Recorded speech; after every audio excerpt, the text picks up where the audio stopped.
I've been on the faculty staff here for 45 years, and one of my pleasures was being a sound instructor for George Lucas. In the time that he was here, he directed and wrote 6 films, one of them which is Electronic Labyrinth.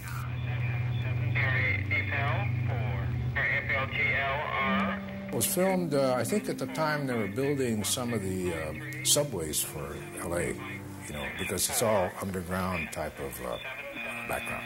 He was also, along with being very imaginative and creative, very good at finding things that he wanted for locations.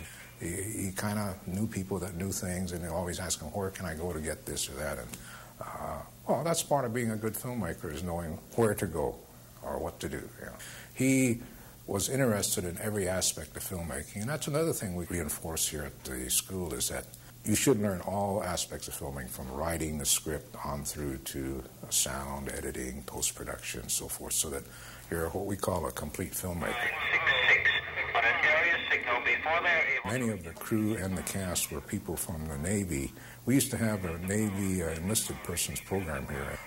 There were personnel from there that came to learn how to make films, and he enlisted some of those people to help out, and which helped a lot because, you know, to go out, especially during the summertime, to find a crew is not too easy.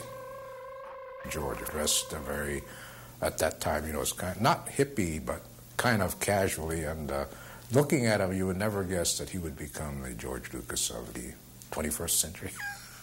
I think he had quite a beard and so forth. I think he still has a beard right now, but its color's changed a little bit.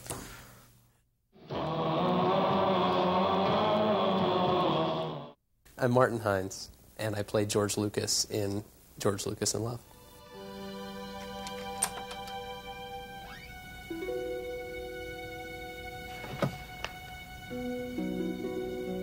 It's a play on Shakespeare in Love meets Star Wars, so we see young George Lucas at SC, and around him are all the characters for what will be Star Wars. Are you okay? Hey, check her out, kid. She's the fastest thing on campus. Yeah, maybe later, Hal. He doesn't see it, but we see somebody who's exactly like Han Solo or somebody who's exactly like Darth Vader, where, of course, at the time, the real film he did make was Electronic Labyrinth. We did a fair amount of research during which I was able to determine he is apparently a director. Did you guys know that coming in? Before we did the movie, nobody really thought, gosh, yeah, you look a lot like him. When I showed up on set in the context of it, then everybody just projected that, and you could see, you know, oh yeah, with the glasses and everything. They sort of, I feel like it's people projecting it, but I don't know.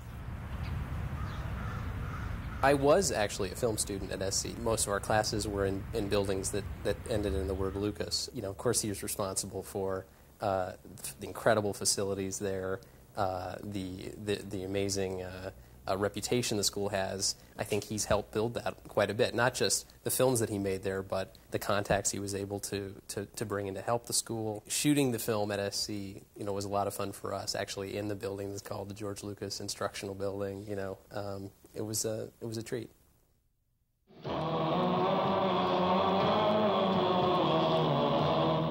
Well, I'm a real big Star Wars fan. That's my I love Star Wars. I still sleep underneath my Star Wars comforter every single night. I have since 1977. When Star Wars Episode 1 was coming out, I decided to line up to honor that moment for 6 weeks next to the Mann's Chinese Theater. The thing that I've found really great about watching Electronic Labyrinth is that it's George Lucas when he was young is a total geek. Like, he's a total dork, and I love that, you know? It's like running and feeling entrapped and, you know, all these people, you know, persecuting this person who wants to be free. I mean, I love that. It shows, like, this great, you know, youthful rebellion and exuberance. Electronic Labyrinth sort of signals the beginning of his love affair with special effects and sound experimentation.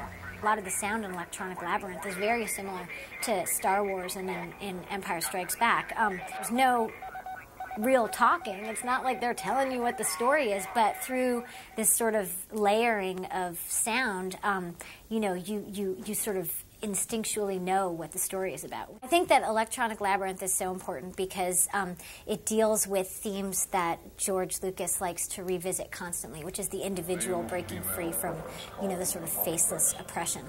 And have your